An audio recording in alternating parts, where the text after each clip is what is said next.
Hey Max, for my onboards, I often suggest as a starting point a sterile laptop only used for DeFi, access the internet via phone hotspot, and we like that phone hotspot, and the seed phrase storage. Okay, sterile laptop, access the internet, phone storage. Yeah, that's interesting. So you said phone is hotspot. That's actually a good mitigation of Wi-Fi and stuff too, in a way. So that's a interesting way to do it. What are the risk factors for that approach? I found they don't want a hardware wallet. Yeah, hardware wallets are a bigger onboarding deal because they cost money and you got to set them up and it takes time and it's just not easy. So do you want to do stuff that's not easy? No, nobody else does either. Big surprise, right? So yeah, I totally agree with your they don't want to do hardware wallets first.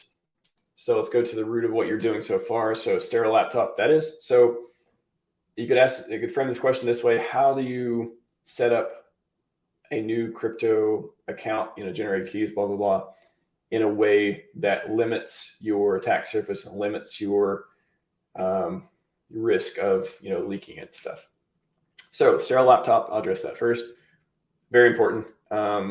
Basically something that, you can go crazy, like build your own computer and use your own parts and, don't get it shipped because it could be, what if they redirect it and, backdoor it in transit and all this stuff. You can go really hardcore, or you can just, pick one up off the shelf Amazon or wherever, a new laptop preferably. And I say new, not because you can't use an old one, but new because it's going to last longer than something that's sitting around your house. If you want to keep it for a long time and use it as your machine to do all this stuff, it's just best to buy a new one if you can find something you like, and you're going to invest some money if you have enough money to do it, of course. But it's just going to last longer than a hard drive that could die and an old one that you've been using forever, and you just try to reuse that.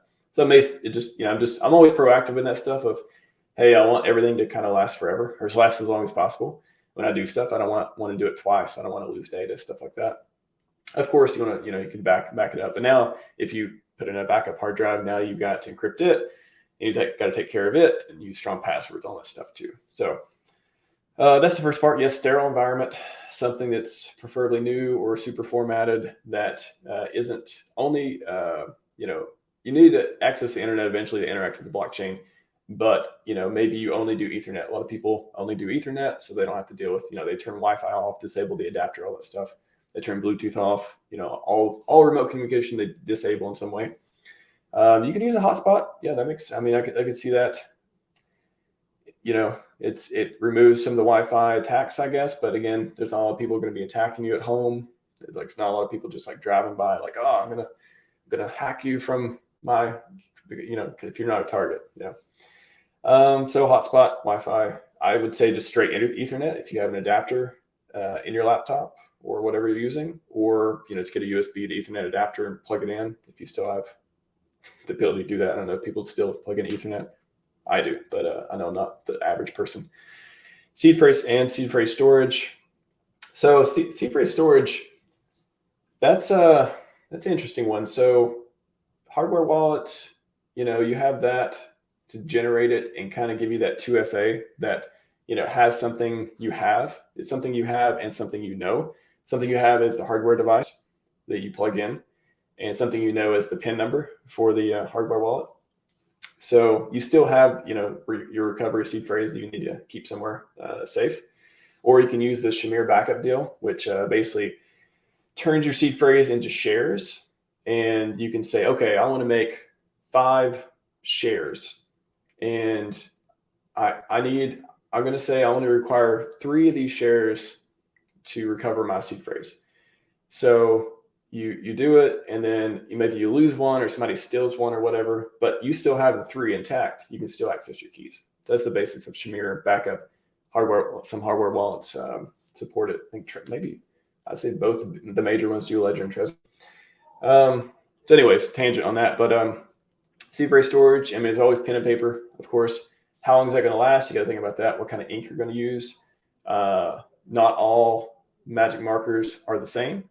Definitely do some research on which ones the ink doesn't fade in, doesn't, just mess up in some way. You don't want you don't come back 5 or 10 years later and the ink is just like running everywhere and you can't read anything. That'd be horrible. And then you got metal. So there's what's it called? Seed. Actually, I made some notes on this looking at it earlier today. I think Jexa, is Jexa's company? Jexa has something to do with it from Liquid Loans.